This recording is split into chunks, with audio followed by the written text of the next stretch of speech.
Bonsoir.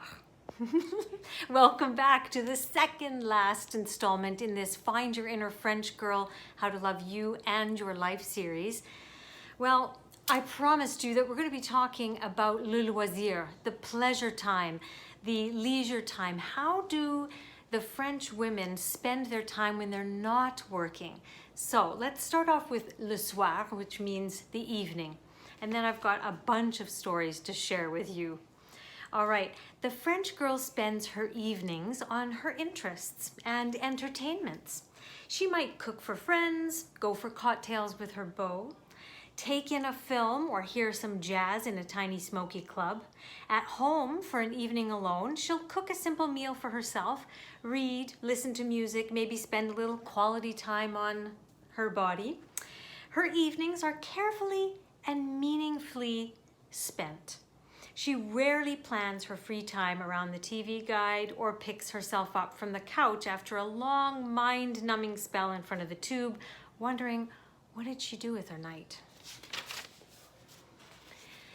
I'll give you some tips and experiences after, but I'm going to move on to Le Weekend from this book here. Le Weekend. Before the French borrowed the word weekend from us to describe the much-needed interlude between work weeks and just the weekend, end of the week for them. As with her evenings, when she turns her attention from work to weekend, she does it completely. She gardens, she antiques, she overnights with friends, she throws a dinner party, she goes to the ballet, she takes long walks, she goes for a swim, she meets with her family for Sunday lunch. There's a rhythm and a pattern to her weekend that sanctifies leisure. This time is not to be squandered, but invested in things of meaning and value and resonance. Resonance with what? Resonance with herself. Her playtime can be light and lively and utterly spontaneous, but at the same time, it is usually rich and deep and connected with her culture and her history. Invariably, that means that the briefcase stays in the office, the cell phone or mobile is turned off, and the computer is at rest. So, I will take this off now and just give you some of my own experiences about leisure time in France when I was there and what I witnessed. And I have to say that one of the big takeaways and the gifts that I got from France was really living. And we all think that, yes, we're living. Actually, no. Most of us in Anglo-Saxon cultures are surviving. We're not thriving. We are living every day. And why did the expression come up with Groundhog Day? Because we've allowed it to be that way.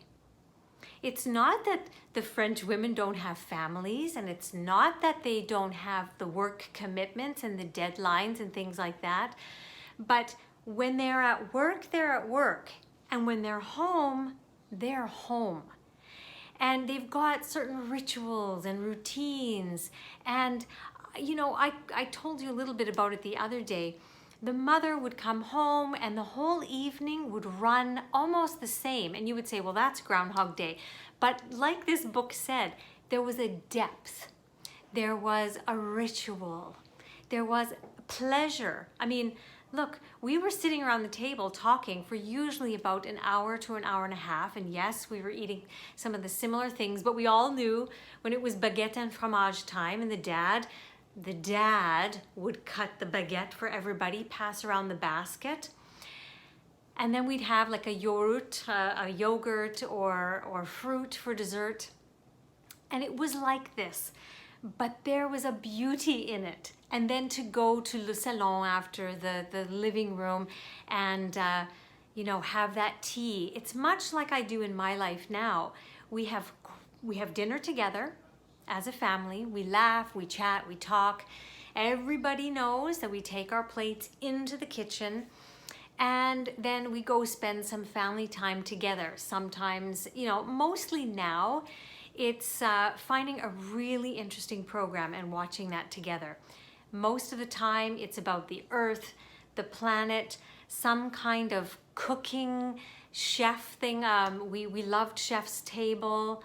There's different cooking competitions. Like, we're not watching the average type shows. We're talking about things and appreciating the beauty of other cultures and foods and countries and animals and the planet. Like, there's a depth to it. The kids are learning something. And then after we say, okay, sleepy time, and then we take them to their rooms and they brush their teeth, and then it's the same thing every night since they've been kids.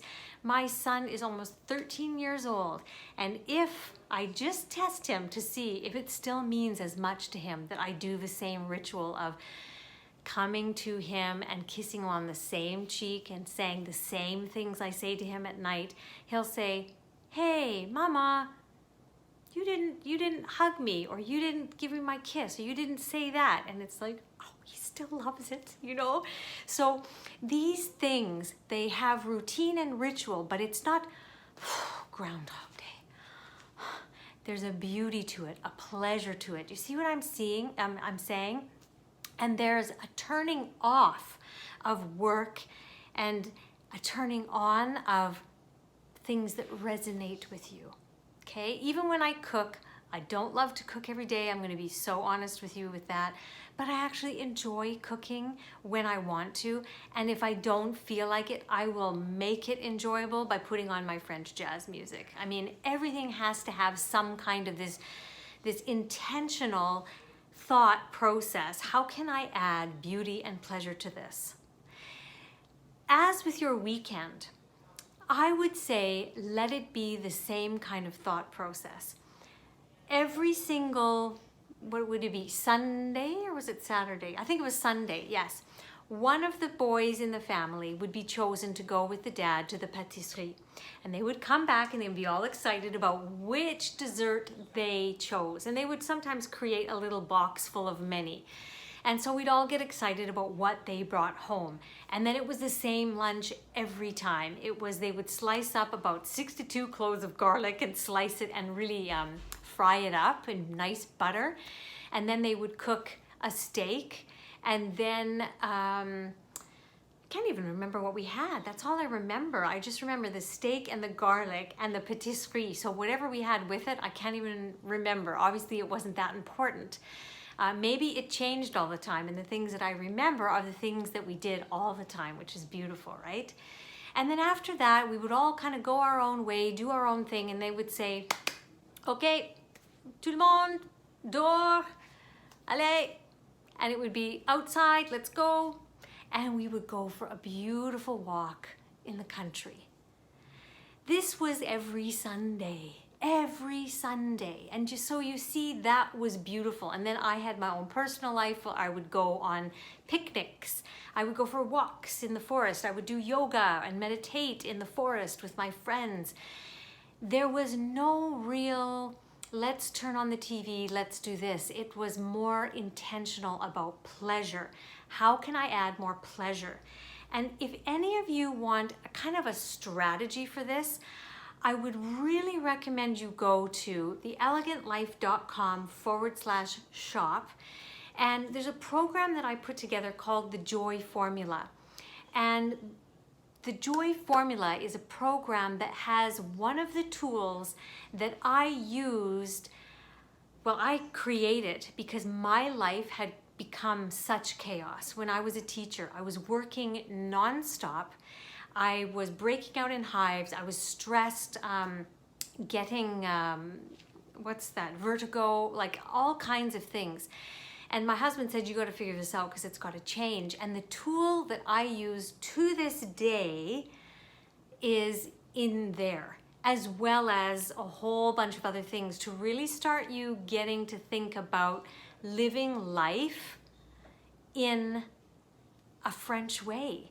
I'm not telling you to act French. I'm telling you, use the philosophies, the perspectives, the intentionality, the consciousness that they bring to creating a life that they love living. not one that they just feel they're existing in. This is the difference. So this week, actually, I'm going to be putting a lot of my programs on a sale because I thought, what way can I give back? And all of my programs have this different aspect of living a very conscious life. And this program, if you're looking to live more like a French girl, the Joy Formula is truly, truly for you. So have a look at that. I will see you tomorrow where we tie everything up. It is the finale of this series. What am I going to be doing next? You'll have to stay tuned for that. So thank you so much.